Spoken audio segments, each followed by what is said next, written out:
नमस्कार बच्चों, प्रसिद्धि गुरु चैनल में आप सभी लोग का एक बार फिर से स्वागत है। बच्चों, आज हम लोग सामाजिक अध्ययन के प्रश्नों को हल करेंगे जो कि परीक्षा के दृष्टि से यूपी पेट 2023 और यूपी एनएमएमएस यानी राष्ट्रीय आयाम योग्यता आधारित परीक्षा के लिए काफ़ी महत्वपूर्ण होगा।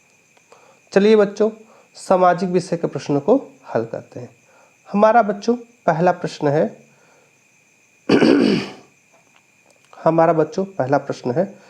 सम्राट अशोक किस धर्म को मानने वाले थे? सम्राट अशोक किस धर्म को मानने वाले थे?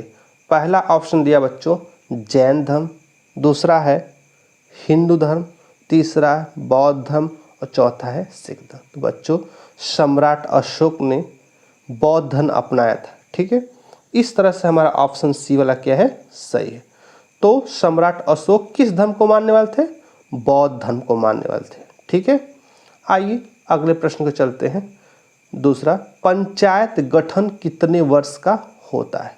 इसका मतलब है पंचायती राज का चुनाव जो होता है कितने वर्ष के लिए होता है? कभी भी हो सकता है, प्रत्येक वर्ष होता है, वर्ष में 5 वर्ष में होता है, 5 वर्ष से कम में। तो बच्चों पंचायत का जो गठन होता है, चाहे ग्रामीण हो चाहे नगरीय हो, सभी पंचायतों का गठन 5 वर्ष में होता है, यानी 5 वर्ष के लिए होता है। ठीक है, इस तरह से हमारा प्रश्न नंबर 2 का सी वाला सही है। ठीक है, आइए तीसरा प्रश्न करते हैं बच्चों। भूमध्य रेखा से ध्रुवों की तरफ जाने पर अक्षांश रेखाओं का आकार घटता है, बढ़ता है, स्थिर रहता है, पहले घटता है फिर बढ़ता है? बच्चों जब अक्षांश रेखाएं भूमध्य से ध्रुवों की ओर जाती हैं, चूँकि ध्रुवों की ओर पृथ्वी की जो गोलाई होती है थोड़ी चपटी हो जाती है, इसलिए अक्षांश रेखाओं के आकार में थोड़ी वृद्धि होती है। भूमध्य रेखा की तरफ अक्षांश रेखाएं जो होती हैं 110 दशमलव कुछ सेंटीमीटर की होती हैं।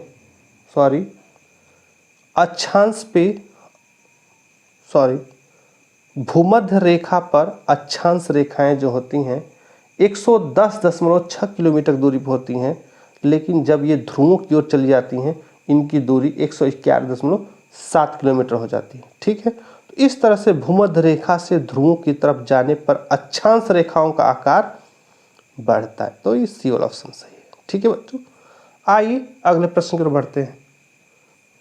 हमारा अगला प्रश्न है बच्चों, सबसे बड़ा महाद्वीप है? ऑप्शन दिया एशिया, दूसरा उत्तरी अमेरिका, तीसरा यूरोप, चौथा अफ्रीका। बच्चों सबसे बड़ा महाद्वीप एशिया महाद्वीप है। ठीक है, इस तरह से ऑप्शन ए है, और हम लोग जो रहते हैं एशिया महाद्वीप में, तो भारत कहाँ है? एशिया महाद्वीप में पड़ता है। ठीक है बच्चों, आइए 5वां प्रश्न करते हैं। अकबर की जीवनी को अकबरनामा में लिखने का श्रेय जाता है अबुल फजर को, बीरबल को, टोडरमल को, तानसेन? बच्चों बीरबल बुद्धिमान थे, टोडरमल राजस्व देखते थे और तानसेन गीत गाते थे, तो लिखने वाले बच गए अबुल फजल। तो अकबर की जीवनी को अबुल फजल ने अकबरनामा नामक पुस्तक में लिखा। इस तरह से 5वें का ए हमारा क्या है, सही हो जाता है। चलिए बच्चों अगला प्रश्न करते हैं। हुमायूं के पुत्र का नाम था, क्या नाम था? बाबर, अकबर, और तीसरा और चौथा ऑप्शन देखते हैं। दिया है तीसरा शेर शाह और चौथा है औरंगजेब। तो इस तरह से हुमायूं के बच्चे का नाम था, या बच्चे के या लड़के का नाम था अकबर। ठीक है बच्चों, इस तरह से हमारा प्रश्न में दूसरा ऑप्शन सही है अकबर। तो हुमायूं के पुत्र का नाम था अकबर। ठीक है बच्चों, इस तरह ऑप्शन हमारा बी वाला क्या है, सही है। ठीक है, आगे प्रश्न पे बढ़ते हैं बच्चों हम लोग का अगला प्रश्न है 7वां। शिवाजी ने अपने आप को स्वतंत्र राजा घोषित किया, तो शिवाजी ने अपने आप को कब स्वतंत्र राजा घोषित किया? दिया है सन 1674 में, 1615 में, 1675 में और 1700 में। तो बच्चों शिवाजी ने अपने आप को एक स्वतंत्र राजा के रूप में शिवाजी ने अपने आप को एक स्वतंत्र राजा के रूप में 1674 में घोषित किया। इस तरह से 7 का ए सही है। ठीक है बच्चों, आइए अगले प्रश्न की ओर बढ़ते हैं। केंद्र शासित प्रदेश में शासन होता है, किसका होता है? राज्यपाल का, केंद्र सरकार का, राष्ट्रपति का, राज्य सरकार का। बच्चों, केंद्र शासित प्रदेश में शासन चलता है केंद्र सरकार का। ठीक है बच्चों, तो ऑप्शन जो है केंद्र शासित प्रदेश में शासन केंद्र सरकार का चलता है। ठीक है, तो हमारा सी वाला ऑप्शन सही है। और केंद्र सरकार राज्यपाल को नियुक्त करता है और वहाँ का जो उपराज्यपाल या राज्यपाल होगा वही वहाँ का शासन देखता है। ठीक है, आइए बच्चों अगला प्रश्न करते हैं। विश्व का सबसे प्राचीन ग्रंथ है, कौन सा ग्रंथ विश्व का सबसे प्राचीन है, सबसे पुराना है? अथर्ववेद, यजुर्वेद, सामवेद, ऋग्वेद। तो बच्चों विश्व का सबसे प्राचीन ग्रंथ ऋग्वेद है। इस तरह से हमारा डी वाला क्या है?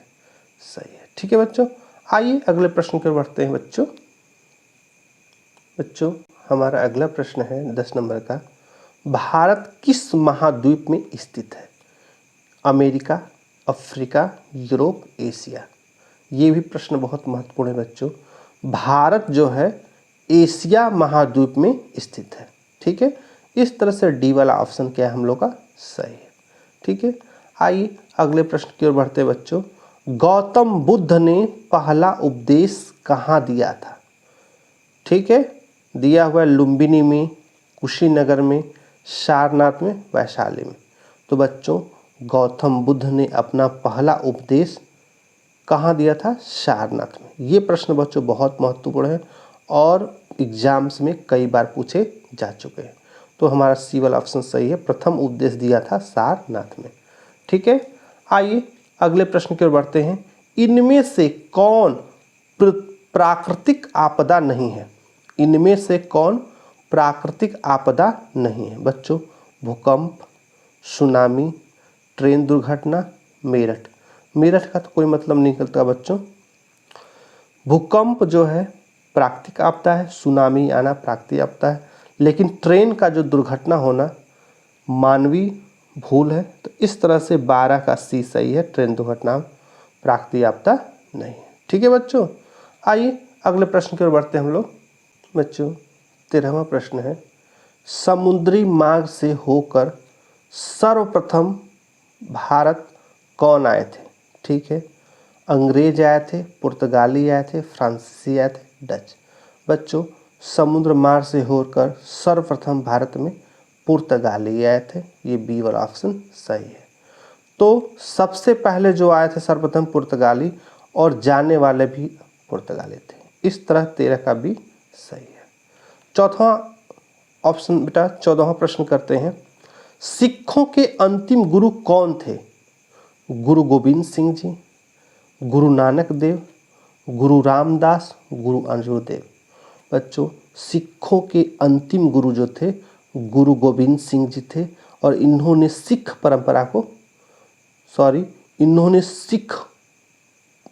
धर्म में गुरु परंपरा को खत्म कर दिया।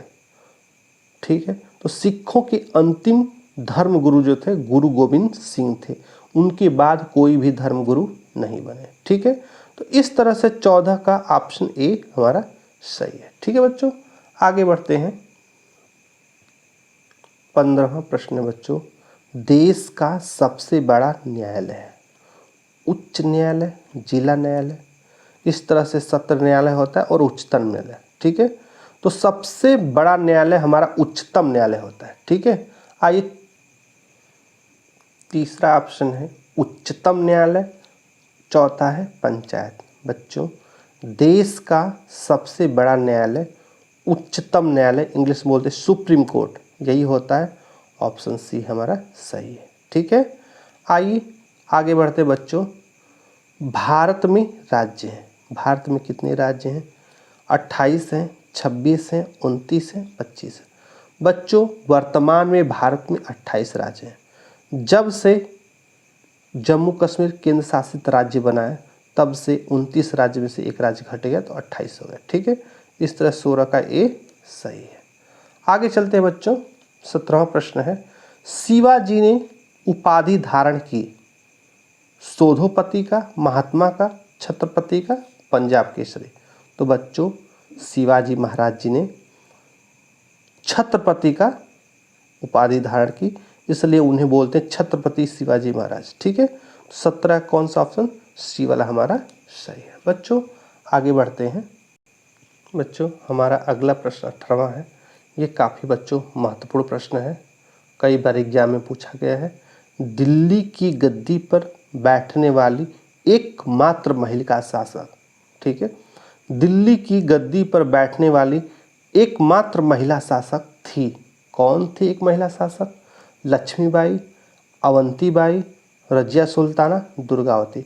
बच्चों दिल्ली की गद्दी पर बैठने वाली एकमात्र महिला शासक जो थी या शासिका थी रजिया सुल्ताना। ठीक है, इसने जो है पर्दा प्रथा बंद किया मुस्लिमों में और खुद आकर के गद्दी बैठ गई और वहाँ की क्या शासक बन गई। ठीक है, अगला प्रश्न है, विश्व का सबसे ऊंचा पठार?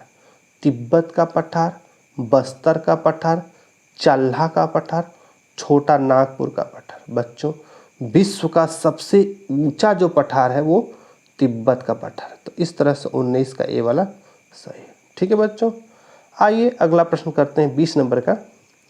नंद वंश का अंतिम राजा था, ये बहुत महत्वपूर्ण प्रश्न है बच्चों।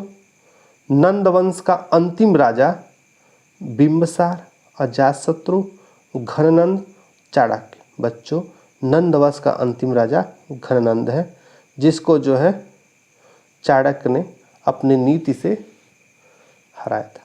ठीक है, आइए आगे प्रश्न की ओर करते हैं बच्चों। अगला प्रश्न है बच्चों 21 नंबर का। मोहनजोदाड़ो की खुदाई में प्राप्त हुआ था सुनियोजित नगर, डायनासोर के अवशेष, सोने के भंडार, चांदी का भंडार। बच्चों मोहनजोदाड़ो पाकिस्तान में स्थित है। इसमें से खुदाई जब किया गया उस स्थान का तो उस मिट्टी के मलबे के अंदर जो है सुनियोजित नगर मिले थे, एक बहुत ही विस्तृत नगर की व्यवस्था मिली थी। ठीक है, आइए अगले प्रश्न की ओर बढ़ते बच्चों। 22वां, अंतरराष्ट्रीय तिथि रेखा स्थित है। कहाँ स्थित है? भूमध्य रेखा पे, दक्षिणी गोलार्ध में, ग्रीनविच रेखा के विपरीत दिशा में, उत्तरी गोलार्ध। बच्चों हमारा 22 का जो ऑप्शन है ग्रीनविच रेखा के 180 डिग्री पीछे, यानी कि विपरीत दिशा में। तो हमारा 22 का सी वाला ऑप्शन सही है। ग्रीनविच रेखा जो है विपरीत दिशा में है 180 डिग्री। ठीक है, तो इस तरह से हमारा सी वाला क्या है बच्चों, सही है। ठीक है, आइए अगले प्रश्न की ओर करते हैं बच्चों। 23वां, कानून बनाने का कार्य करता है विधायिका, नगर पालिका, न्यायपालिका, कार्यपालिका। बच्चों कानून बनाने का जो कार्य करती है वो ए 23 का ए विधायिका करती है। ठीक है, तो हमारा ए वाला क्या है, सही है। चलिए बच्चों आगे प्रश्न को हल करते हैं। बच्चों 24 नंबर प्रश्न है, संसार का सबसे बड़ा मरुस्थल? कालाहारी मरुस्थल, अरब का मरुस्थल, ये पहला और दूसरा ऑप्शन है। बच्चों तीसरा और चौथा ऑप्शन देखते हैं। तीसरा ऑप्शन है सहारा का मरुस्थल, चौथा है थार का मरुस्थल। तो बच्चों विश्व का सबसे बड़ा मरुस्थल जो है वो सहारा का मरुस्थल है। ये सी वाला हमारा क्या है, सही है। ठीक है बच्चों, आइए आगे प्रश्न को करते हैं बच्चों। हमारा 25वां प्रश्न है, माउंट एवरेस्ट किस देश में स्थित है? भारत में है, नेपाल में है, भूटान में है, पाकिस्तान में।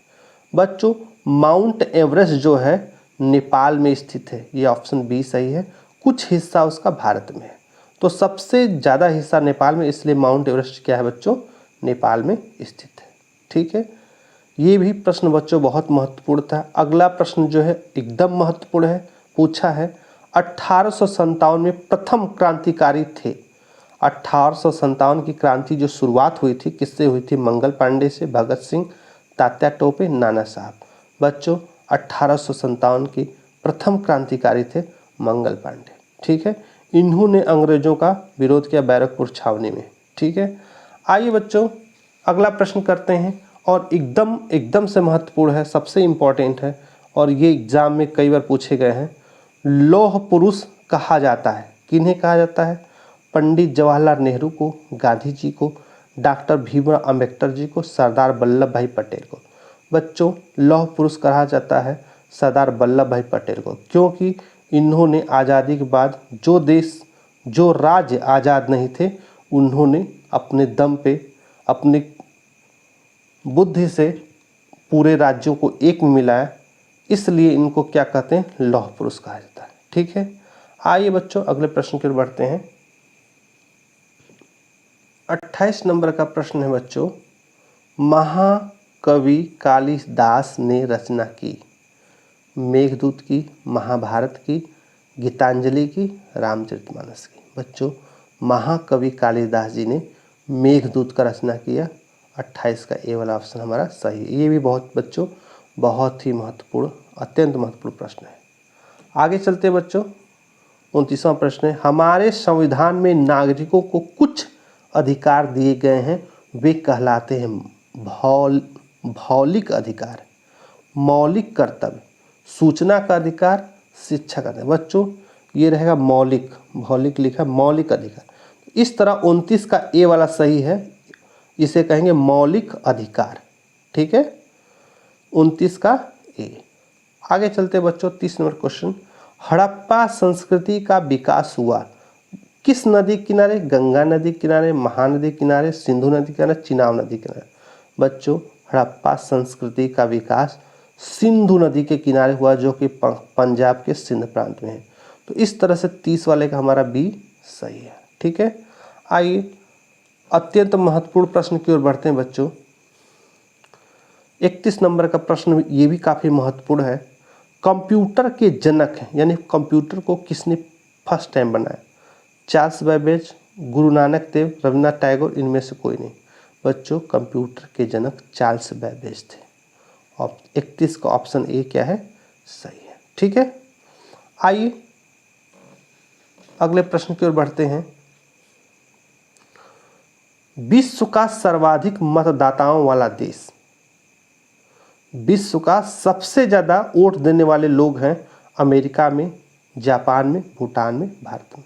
बच्चों विश्व में सर्वाधिक जनसंख्या जरूर चीन की थी, लेकिन मतदान करने वाले लोग भारत में ज़्यादा थे। इस तरह से 32 का डी सही है। ठीक है, आइए 33वां प्रश्न करते हैं बच्चों। ये भी काफ़ी महत्वपूर्ण प्रश्न है और कई बार पूछा गया है। विनाशक नदी कौन सी है? गंगा, कोसी, गोदावरी, गोमती। तो कोसी नदी को बिहार का शोक कहते हैं बच्चों, जब भी बारिश होती है बरसात में बाढ़ आ जाती है। इस तरह विनाशक नदी कौन सी है? कोसी। तो 33 का बी वाला हमारा सही है। ठीक है बच्चों, आइए अगले प्रश्न की ओर बढ़ते हैं। 34वां प्रश्न बच्चों, भारत के किस राज्य में सबसे अधिक गन्ने की खेती होती है? ये भी प्रश्न बच्चों एकदम इम्पोर्टेंट है। भारत के किस राज्य में सबसे अधिक गन्ने की खेती होती है? बंगाल में, महाराष्ट्र में, उत्तर प्रदेश में, आसाम में। तो बच्चों भारत के उत्तर प्रदेश राज्य में सबसे अधिक गन्ने का उत्पादन होती है। इस 34वां का हमारा बी वाला क्या है? सही है। आइए 35वां और अंतिम क्वेश्चन करते हैं। विश्व का सबसे बड़ा डेल्टा कहाँ पे स्थित है? सुंदरबन डेल्टा, सदाबहार डेल्टा, सुपीरियर डेल्टा और राइन डेल्टा। बच्चों डेल्टा कहाँ बनता है? जहाँ पे नदियाँ और समुद्र आपस में मिलती हैं वहीं पे एक मैदान का निर्माण होता है, उसको डेल्टा कहते हैं। तो विश्व का सबसे बड़ा डेल्टा जो सुंदरबन डेल्टा है। ठीक है बच्चों, 35वें का ए सही है। ठीक है, ये बच्चों प्रश्न काफ़ी महत्वपूर्ण है परीक्षा की दृष्टि से। ठीक है, यदि हमारे प्रश्न उत्तर से इस वीडियो से थोड़ा सा भी लाभ होता है, मेरे चैनल को लाइक और सब्सक्राइब जरूर कीजिए। ठीक है, यदि आप इस चैनल पर नए हैं तो बेल आइकन को प्रेस जरूर करिएगा, ताकि सबसे पहले मेरा नोटिफिकेशन आपको मिले। धन्यवाद बच्चों।